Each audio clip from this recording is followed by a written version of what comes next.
Hey everybody, it's Linda, and I'm back in the Thermador kitchen in our Hanover showroom, and we are talking Thanksgiving leftovers and what to do with all that stuff you've got laying around. So one thing that's really easy to do, doesn't require a lot of attention or a lot of other stuff, you could probably use some of the leftovers you have from making Thanksgiving dinner, is turkey stock. And it's a great thing to have on hand, freezes well, you can keep it in the freezer for up to a year. Like I said, super simple, so we're gonna get started. We've got in here the bones from my turkey with most of the meat removed. There's a little bit of meat still on there, that's okay, not a problem. I am going to add to that 4 stalks of celery that I've washed and cut up. You do want to make sure that you wash it. If you have leftover celery from, say, your stuffing, you've got the trimmings, you can save those and use those. If you use the leaves can be a little bit bitter, so just kind of don't use too many of them. Something to think about. We've got carrots here, and I did not peel my carrots. If you're using just carrot peels, they're gonna be bitter as well, and you wanna make sure that they're washed before you use them, but I did wash these carrots. So 4 carrots, and I've got 4 onions. I'm sorry, 2 onions, quartered. So 1 onion I peeled. We're just gonna pop that in. The other one I didn't. I took the outer peels off, which are the dirtier ones, but the onion peel gives the stock a nice brownish color. So instead of having something clear, you get a little color. If you put too much onion peel in, you're gonna end up with a dark brown stock. So 1 onion peeled, 1 onion not peeled. Then I am going to top this off with about a gallon of water.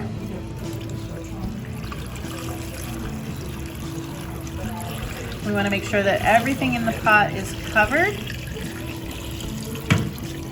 which it is. I'm gonna throw a little bit of thyme in here for seasoning. Just a little, because it's gonna be in there for a while. And then some black pepper. You can throw in whole black peppercorns if you have them. If you don't, just a nice coarse grind is great. I don't add any salt to my stock because I figure when I start to use my stock, I'm salting my food. I don't need to not know how much salt is in my stock. So that's it. We're gonna turn this on, bring it up to a boil. Once it boils, we'll turn it down to a simmer. Let it simmer for about 3.5 hours till it's about half as much as it started with as far as the liquid goes, and we'll be good to go. All right, so this has come up to a nice rolling boil. I can smell the onions and the thyme and all the seasonings in here. I'm gonna go ahead and turn this down to low and let it simmer for about 3.5 hours. I'll check back on it in an hour or so. One of the nice things about this cooktop is it has this extra low feature, which depending on how it's going, if I want it to simmer a little slower, I can turn it down and it'll actually cycle on and off. But for now, we're just gonna keep it on low, check on it in about an hour or so and see how it's doing. I am gonna keep it loosely covered so that it keeps the simmer up and it keeps the heat in, and we keep all of those flavors like going into the broth instead of into the air. So we are back here, and it has been about 3 hours, and this has reduced by quite a bit if you take a look at it. So we are good to go and call this done. So take out all the big pieces of veggie that are left, but you don't want to lose any of that broth and all of the bone pieces that are left.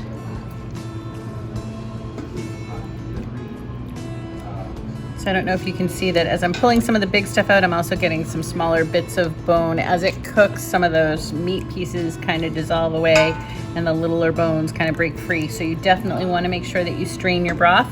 We're going to do this in a 2-step process because I forgot my bigger fine mesh strainer. So we're going to do this in a 2-step process and strain it once through a regular colander or a smaller colander, and then the second time we'll strain it through my small cocktail strainer, which actually will work pretty well to strain it into the jars. So then we're gonna switch over to the smaller colander. This one fits nicely in my bowl here. And I'm just gonna pour my stock right into that smaller colander.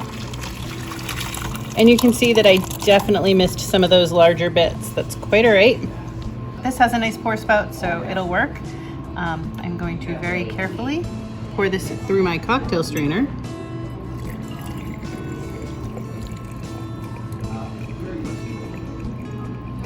And you want to not fill it all the way to the top. I went a little too far there over the strainer, so you want to leave, like I said, an inch, no more than an inch, half an inch or so up to here. So basically right where it starts to kind of curve up. And that's because especially if you're going to freeze it, you want to leave room for it to expand, because liquids expand when they freeze. So right about where that shoulder starts to come in on your jar, you'll go to, this is just under that 12-ounce mark right there. You're going to loosely cover it. So just pop that lid right on the jar and just give it a little twist, loosely cover it until it is cool, fully cooled. If you are anxious to get it cooled off quickly, you can create an ice bath. So fill a large pan or bucket with ice and water and submerge them right to the top of that liquid line there in the ice and water. That'll help them cool a little faster. But probably about an hour or so at room temperature till they're cool to the touch. Then you can tighten up the lid, put them in the refrigerator and let them cool overnight before you put them in the freezer. Label them, date them. You can put them in the freezer. They'll keep up to a year.